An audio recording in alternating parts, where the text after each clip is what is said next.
আসসালামু আলাইকুম। আমাদের রেস্টুরেন্টে যে মশলাটা করি আমরা, যেটা আমরা মাছে, মাংসে, রোস্টে, ঝাল ফ্রাই ব্যবহার করি, সেই মশলাটা আমরা আপনাদের সাথে শেয়ার করব। পেঁয়াজ ভেজে নিয়েছি 5 কেজি মতো, 5 কেজি তেলে। এর মধ্যে আদা দিলাম, রসুন পেস্ট, আদা পেস্ট, বাদামটা দেব, আদা রসুন পেস্ট, বাদাম পেস্ট।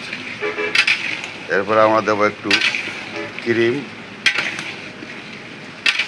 এগুলো সুন্দর করে ভেজে 10 মিনিট ভাজার পরে একটা গ্রেভি আসবে।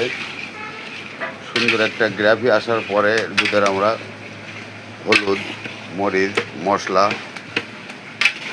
হলুদ, মরিচ, কাঁচামরিচ, গুঁড়ামরিচ এগুলো দিয়ে সুন্দর করে আমরা এটাকে করে থাকি। বেশ 1 ঘন্টা প্লাস এই মশলাটাতে আমাদের সময় লাগে। আপনারা কেউ একটু ট্রাই করবেন, এটা খুব সুন্দর হয়। এর মধ্যে আমরা একটু কিছু ক্রিম দিই, ক্রিমটা একটু ফ্লেভার আসে। ওটা দিয়ে দেয়, দুটোই দেয়, এতে করে সুন্দর একটা ফ্লেভার আসে। বেশ, এর পরবর্তীতে আপনাদের আমরা আরও একটু সুন্দর করে বুঝে দেওয়ার জন্য দেখাবো ইনশাল্লাহ।